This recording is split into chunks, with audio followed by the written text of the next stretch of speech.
Welcome back. It is that time. We say hello to our friend Mike Eppel. Good morning to you. Hello, good morning. How are you? I'm doing all right. How are you on this Wednesday, hump day, as they say? Huzzah, yes. I'd forgotten that it was Wednesday. So I Mike, took Monday off, so anyway. you're confused. It's okay. It's We're going to very confusing. We'll get through this one together. You are following. Okay, so StatsCan report. We're expecting this. Not really a surprise, though. We've seen the price of everything go up. Everything. Yeah, the inflation report from StatsCan this morning might actually be one of the few negative economic reports that we're going to see between now and Election Day.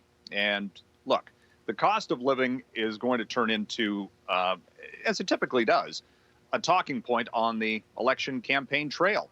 Because things have gotten a lot more expensive, Melanie. Let's face it. You know, all of the talk about how the cost of food was going to go up this year, that has pretty much transpired. We're looking at a family of four paying, you know, an estimated $800 more this year than last year, just to put food on the table. The price for gas is up. Housing prices are elevated, obviously. And what do you do about it? If any party can come up with the secret sauce to get things a little bit more, affordability, it's a big talking point. So we'll see what the cost of living index shows this morning. It could be around 3.5%, and that would be at the highest level in more than a decade. Again, the comparables to last year, you do have them skewing higher because last summer, you know, things were kind of either shut down or much slower. Price for gas was 25% lower than where it is today. So you do have those variables. But nevertheless, you know, if you can figure out how to get more people into the housing market, make that more affordable, put food on the table, that sort of thing, it's going to be a big talking point. Absolutely. The other thing a lot of people are talking about, the mandates when it comes to vaccination. We're now hearing this from Sun Life. Yeah, first federally regulated financial company to say that for employees who are voluntarily choosing to come back to the office, you need to be double vaxxed. And we've seen this sort of vagary, I suppose we'll say, between mandatory vaccines and vaccine mandates, where if you're not double vaxxed, then you have to be subjected to daily testing. So there are these nuances, I suppose, that companies are having. But Sun Life is basically saying this is a test, a pilot project for employees voluntarily coming back.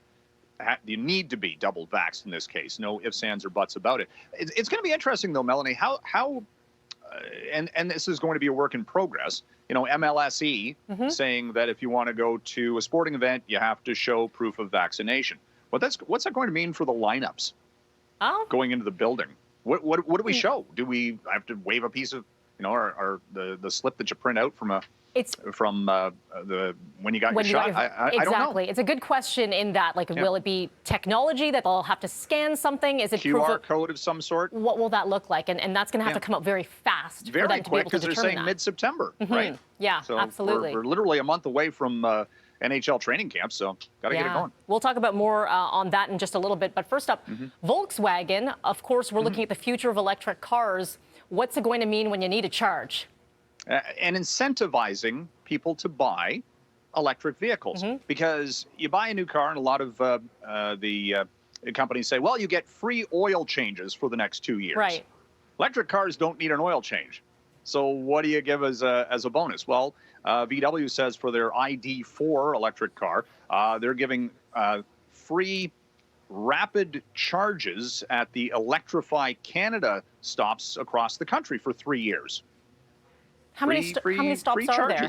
Are there? I think there's 150 right now, and it's going up to about 500 between now and 2025. So they're being rolled out because you got to get the infrastructure in place, right, for EVs. So it'll be interesting to see if other companies with big aspirations for electric vehicle sales, you know, General Motors, Ford, they're all saying by 2030, half of their cars and trucks potentially will be electrified electric vehicles. So you got to get the infrastructure in place, and then you got to get people to say, hey, I want to buy that, and maybe throw in some carrots, so to speak, to get people, you know, as opposed to, I said, oil changes, something else, and in this case, free charge-ups along the way. Okay, that's fair. As long as there are enough locations where it makes it worth your while to say, okay, that's my route. That is going to be the key. And how long does it take to charge the vehicle? Sure, yeah. And this is all technology that's going to be better than it was yesterday, right? It is that process where it'll get better, but in the meantime, it's it's a work in progress. Sure is. All right, Mike, as always, appreciate your time on this hump day. We'll see you tomorrow. All right.